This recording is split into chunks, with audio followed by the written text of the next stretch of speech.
남겨주시겠습니다.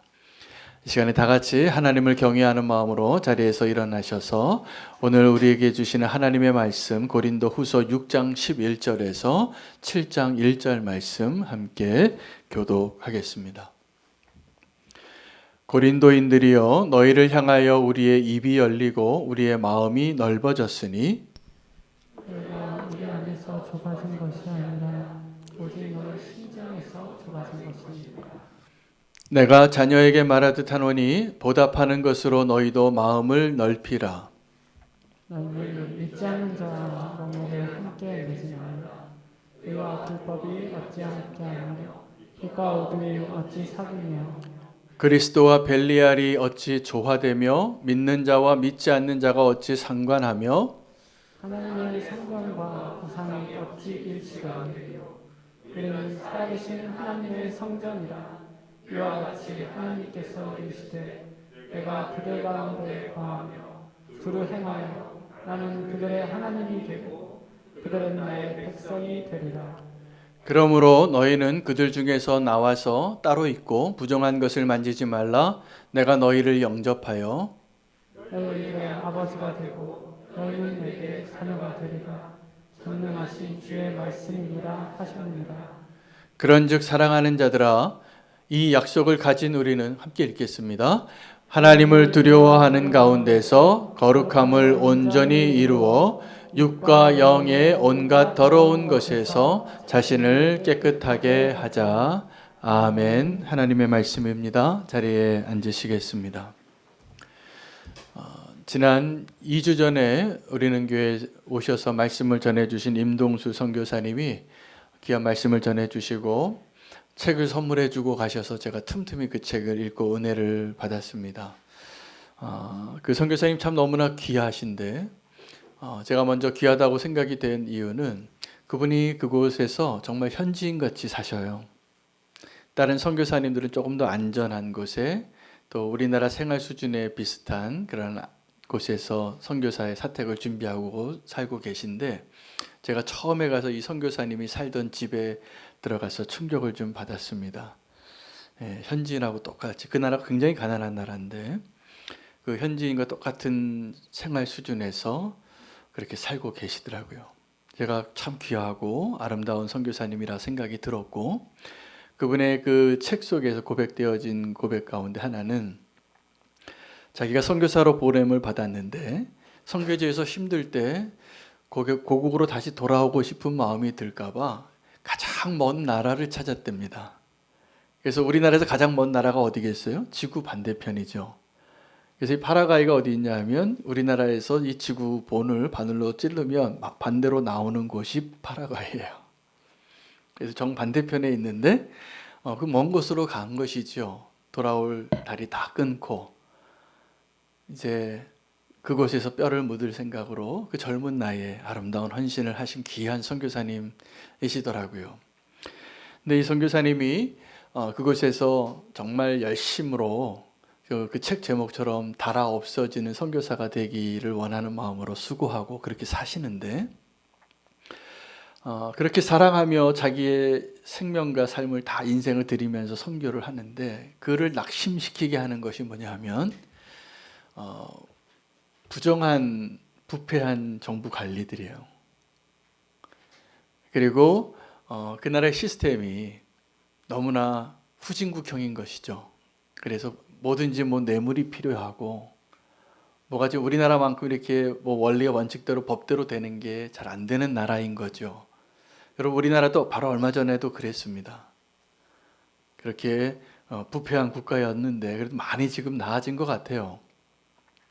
선교지에 가보면 그 선교지에 있는 그 사람들이 정말로 영혼이 맑고 순수합니다.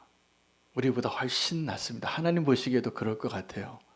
그런데 이렇게 순수하고 깨끗한 영혼으로 살고 있는 그 나라에 한꺼풀만 벗겨보면 꼭 거기에 부정한 부패한 정부나 아니면 부정한 부패한 기득권자들이 있어서 그 사람들 때문에 사회적인 구조가 개선이 안 되더라고요. 절망스러울 정도로. 그리고 그 사람들은 거기에 익숙하게 살아가고 있고. 이 선교사님도 뭐 문제가 생길 때마다 그게 내 상식과 안 맞는 거예요. 그래서 이 나라를 사랑하러 갔는데 이 사람들이 너무나 순수한데 그 나라가 늘 정죄가 되는 거예요. 그 고백을 썼더라고요. 그렇게 귀하게 파송받아서 그 나라를 섬기는데, 그래서 파라과이가, 저도 그분의 책을 통해서 알았습니다. 언제 때 기록인지 모르겠지만 그때 당시에 세계에서 가장 부패한 국가 2위가 파라과이랍니다. 여러분도 모르셨죠? 네, 세계에서 가장 부패한 나라 2위가 파라과이인데, 그분들 그 파라과이에 있는 사람들끼리 농담을 이렇게 한답니다. 원래는 우리가 1등인데 그 1등 자리도 뇌물 받고 팔았다고. 그래서 그냥 그 사람들 그냥 이 부정부패가 그냥 뭐 당연한 거죠. 그렇게 부패한 나라에서 살아가는, 그것에 선교사로 사는 것이 참 힘들게 보이는 그러한 선교사님의 고백을 그 책을 통해서 제가 읽고 오늘 이 깨끗한 세상을 만들고 싶습니다. 오늘 이 말씀 제목으로 전하려고 하는데, 여러분 이 제목이 좀 익숙하시죠? 왜냐하면 선거 때마다 나오는 정치인들의 플랜카드하고 똑같잖아요. 제가 보기에 깨끗한 세상을 만들고 싶습니다라고 가장 많이 외치는 분들이 정치인들 같아요. 깨끗한 세상을 원하는 사람들은 누구나 다 깨끗하길 원하죠. 다 깨끗하길 원하는데 이게 잘 안 됩니다. 그래서 이 깨끗한 세상을 만드는 일, 하나님도 원하고 우리도 원하고 정치인도 원하고 모든 사람이 다 원해요. 나쁜 사람들도 원해요. 깨끗한 세상을. 여러분, 정치인들이 왜 이 표를 내냐면 이게 다 사람들이 원하는 건 줄을 알기 때문이에요. 우리가 다 깨끗한 나라를 꿈꿉니다. 깨끗한 세상에 살고 싶습니다. 그런데 이게 그 누구도 이게 가능하지 않아요. 예외가 있다면 이 세상을 깨끗하게 하는 일을 할 수 있는 유일한 존재가, 여러분 못 믿으시겠지만 교회예요. 오직 교회만 이 일을 할 수 있습니다. 왜냐하면 이 세상을 깨끗게 하는 일은 하나님의 일이에요. 하나님께서 이 세상을 깨끗게 하시기 위하여 누구를 부르고 누구를 사용하시겠습니까? 깨끗한 정치인일까요? 깨끗한 학자일까요? 깨끗한 기업인일까요? 아니요. 오늘 우리에게 사명이 다시 확인되어지는 이 시간 되기를 축복합니다. 그 일을 위해서 오늘 본문에 두 가지 부탁이 나오는데, 오늘 본문의 전반부는 바울의 부탁이고 후반부는 주님의 부탁입니다. 바울의 부탁을 요약한다면, 그가 이제 하나님의 일꾼으로 부름받아 사는데 많은 고난을 받고 자기의 권리를 포기하고 살았더니 그들이, 이 고린도 교회 성도들이 바울과 바울의 일행을 오해했어요. 그래서 그가 이렇게 고백합니다. 내가 우리의 모습이 속이는 자 같으나 우리가 참된 자라고, 우리가 죽은 자 같으나 살아있고 지금도 살아있고, 징계를 받는 자 같으나 죽지 아니하고, 근심하는 자 같으나 기뻐하고, 가난한 자 같으나 우리가 부욕해 하는 자고, 아무것도 없는 자 같으나 모든 것을 가진 자라고 너희가 지금 오해하고 있다고. 그러고 이 바울이 고린도 교회 성도들에게 부탁을 하는 게 뭐냐면, 우리가 이러한 자들이니 보답하는 마음으로라도 너희 마음을 좀 넓히라고. 이게 바울의 부탁이에요. 내가 너희를 향하여 마음을 넓혀서 이렇게 오해를 받아도 또다시 편지 쓰고 다시 복음의 사도로 너희에게 말하고 있지 않냐고. 제발 마음 좀 한번 넓혀보고 나를 바라보라고. 이게 바울의 부탁이고, 하나님의 부탁은 오늘 그 후반부에 나오는 모든 본문의 내용을 요약하면 거룩하라. 어찌하여 의와 불법이 함께 할 수 있고 빛과 어둠이 함께 사귈 수 있으며, 어찌하여 그리스도와 벨리알이 어찌 조화가 되어지고 믿는 자와 믿지 아니하는 자가 어찌 상관하고 하나님의 성전과 우상이 어떻게 일치가 되리요. 여러분, 하나님의 성전으로 우리가 부름받았는데 이 세상에 타락의 도구로 내 자신을 내어줄 수 없잖아요. 그런데 안타깝게도 그런 일들이 너무나 많이 일어나고 있다라는 사실이에요. 그래서 주님이 부탁하시는 거예요. 어울리지 않다고. 의와 불법이, 어둠과 빛이, 그리스도와 벨리알이, 벨리알이 어떤 뜻이냐면 가치 없는 자, 건달, 야비한 자, 사악한 자라는 뜻이에요. 그 벨리알은 사탄을 의미합니다. 그리스도와 벨리알이 어울리냐고. 믿는 자와 믿지 않는 자가 함께 할 수 있겠느냐고. 하나님의 성전과 우상의 성전이 함께 할 수 있냐고. 할 수 없지요? 그렇잖아요. 그런데 그 일이 일어나고 있습니다. 여러분, 예수님께서 이 땅에 오셔서 함께 하고 친구같이 지냈던 사람들이 대부분 거룩해 보이는 사람이 아니라 죄인처럼 보이는 사람들이었습니다. 왜 그랬을까요?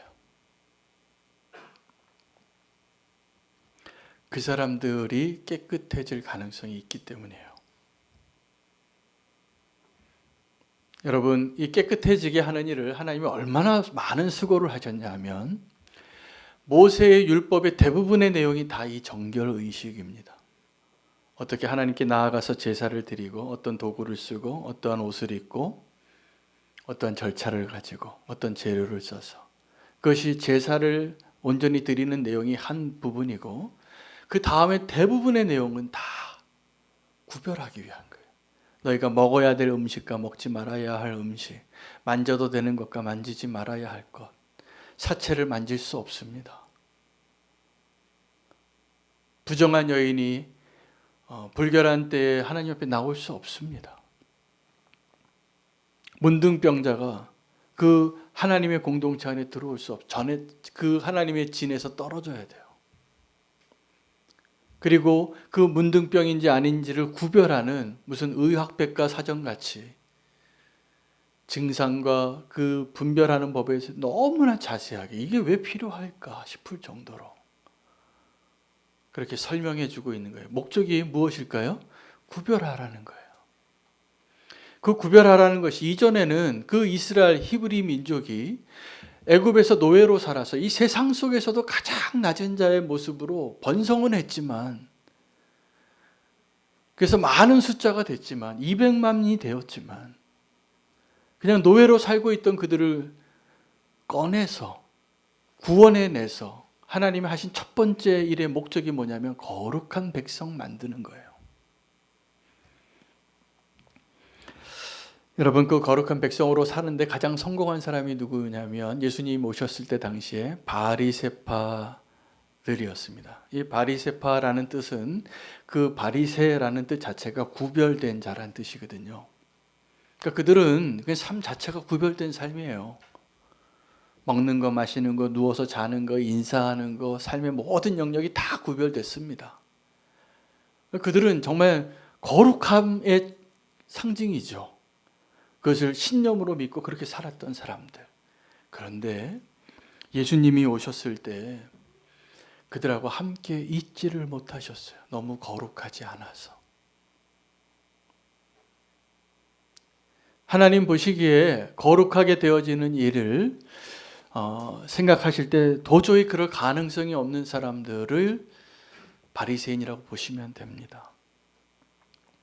여러분, 바리새인이 누굴까요? 바리새인은 깨끗해지는 일에는 실패했지만 깨끗해 보이는 일에는 탁월한 능력을 가진 사람들이에요. 이 정도 말했을 때 우리가 마음이 좀 찔리는 게 정상입니다. 이 정도 말했는데 그 바리새인들 그래 라고 말하시는 분들은 불쌍한 분이에요. 여러분, 깨끗해질 수 있는 가능성이 어디에 있냐면 내가 깨끗해 보이는 일에 성공한 사람일수록 깨끗해지는 일에 실패할 가능성이 훨씬 어렵고요. 그게 훨씬 정말 불가능해 보일 정도입니다. 여러분, 깨끗해지는 일을 다르게 표현하면 회개라고 말할 수 있고 깨끗해 보이는 일을 다르게 표현하면 위선이에요. 거룩해 보여요. 근데 실제로 내가 깨끗해지는 일에는 실패하고 있지만 깨끗해 보이는 일을 하는데 우리가 그 지식이 있고 기준이 있고 그 내용을 알아서 그렇게 흉내내고 깨끗해 보이는, 거룩해 보이는 일에 탁월한 사람들이 되는 것이 얼마나 위험한지 알지 못하면 주님이 우리에게 부탁하신 너희도 거룩하라 가능해지지 않습니다. 주님이 동일하게 우리에게 원하시는 명령과 부탁이 거룩하라는데 와서 보니까 거룩해 보이는 사람이 있는데 너무나 거룩하지 않은 거예요. 여러분 거룩하기를 원하십니까? 거룩해질 용기가 있으십니까? 그때 당시 종교 지도자들이 거룩해 보이는 사람들이었어요.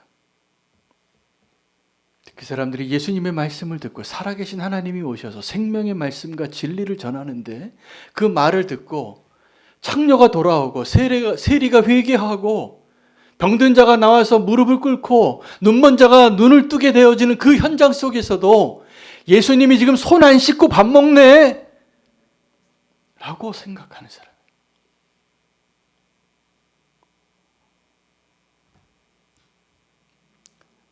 깨끗해지는 일이 어려워요. 그분들에게. 우리 가운데 많습니다. 우리가 깨끗해지는 일과 깨끗하게 보이는 일을 구별하지 않으면 여러분 깨끗해지는 일에는 정말 정직하게 하나님 앞에 서는 그 용기가 필요하나요? 근데 우리 깨끗해 보이는 일에 자꾸 성공하다 보니까 정말 깨끗해지는 일에 엄두가 나지 않아요. 그리고 예수님까지 정지하면서 얘기하는 거예요. 왜 안식일에 손 안 씻고 음식을 드시나? 왜 안식일에 저 병든 자를 고치시나? 나머지 6일에 하지. 그 안식일을 거룩하게 지키고 싶은 그 열망 때문에. 여러분 거룩해지기를 원하신다고 말씀하셨기 때문에 제가 그 다음 원고를 좀 나누길 바랍니다. 우리가 거룩해지기를 원한다면 우리가 왜 거룩해야 하는가, 거룩의 목적을 알아야 돼요. 우리가 거룩해져야 할 목적이 있거든요. 거룩해져야 할 목적은 두 가지 목적이 있습니다. 첫째는 우리가 거룩해져야 하는 이유는 하나님 만나러 가기 위해서예요. 이걸 예배라 그래요. 여러분, 하나님 만나러 가는데 거룩하지 않고 거룩한 척하고 하나님 만나러 가는 것이 얼마나 두려운 일인지 잘 몰라요.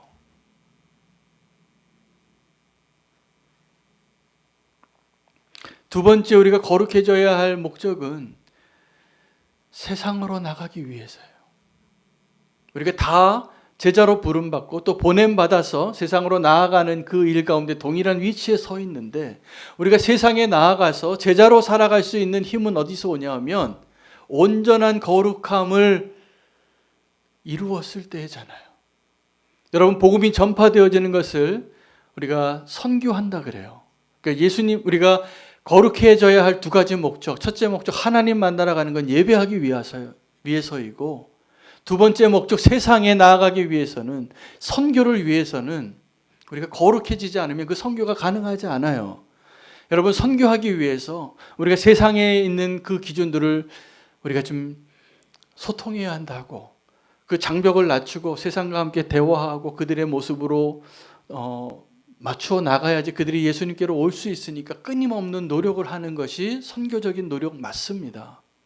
그래서 예배를 드리는데도 온전한 하나님만이 나의 목적이 아니라 구도자 예배라고 해서 믿지 않는 사람들이 좀 예배할 수 있도록 우리가 이만큼 떨어진 예배의 형태를 가지고 콘서트처럼 대화하는 것처럼 세련되고 그 세상 사람들이 좀 와서 주님께 나올 수 있는 그 발걸음을 좀 도와주려고 하는 이러한 모습들을 선교적인 노력이면서 동시에 위험을 가지고 있는 거 아십니까?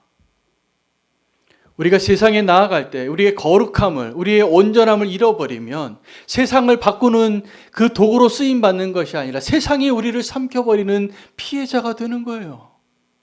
그래서 이 복음화가 이루어지는 곳에는 항상 세속화의 위험이 있어요. 그래서 우리가 다 제자로 부름받고 이 세상을 깨끗하게 하고 이 세상에 하나님의 나라를 세우기 위하여 보냄받는 자가 될 때에 그렇게 되기를 원하신다면 우리가 준비해야 될 한 가지가 있다면 거룩함이에요. 그 거룩함이 온전하지 않으면 언젠가 우리 깜짝 놀랄 겁니다. 우리가 왜 이렇게 됐지? 이게 교회인가? 이게 예배인가? 이런 질문 앞에 서시게 될 겁니다. 언제요? 우리가 이 온전한 거룩함을 잃어버릴 때.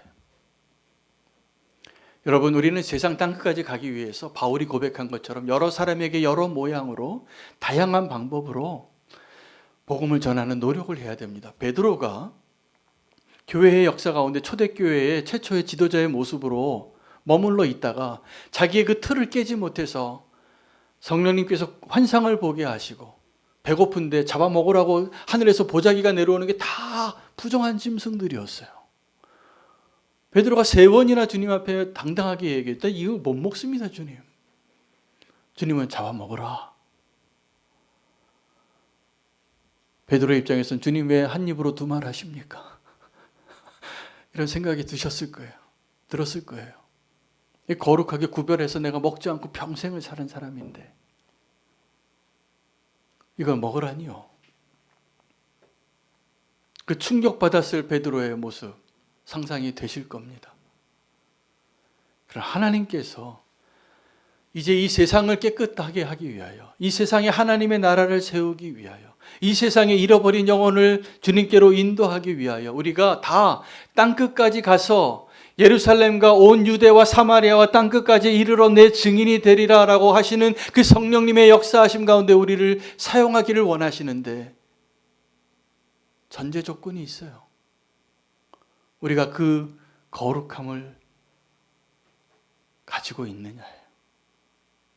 그게 없다면 우리가 정말 하나님 앞에 나아가는 그 거룩함을 지금 우리가 갖고 있지 않는 자의 모습으로 세상에 나아가 보십시오. 언제부턴가 우리가 가짜 복음을 전하고 있을 겁니다. 절대로 우리가 그것을 포기하면 안 돼요. 하나님 우리에게 정말 원하시는 것, 이 세상을 깨끗한 세상으로 바꾸고 이 세상을 바꾸는 그 일의 시작은 오늘 내가 하나님 보시기에 합당한 살아있는 하나님의 성전과 하나님의 백성과 하나님의 자녀가 될 수 있어야 합니다. 여러분, 하나님의 성전과 우상이 함께 할 수 없습니다. 근데 하나님의 그 성전이 지어졌을 때 이 성전이 무너질 것을 하나님은 아셨어요. 근데 그 성전을 누가 무너뜨렸냐면 역사적으로는 바벨론이 무너뜨리고 로마 제국이 무너뜨렸습니다. 2번 완전히 무너집니다.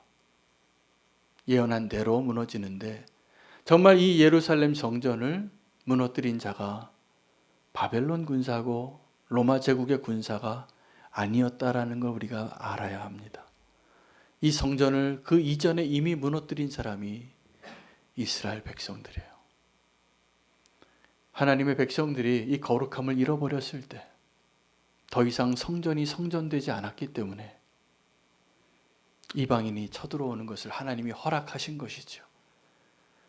여러분, 지금도 하나님이 무너뜨려야 할 성전이 꽤 많습니다. 왜요? 진짜 성전을 세우시기 위해서요.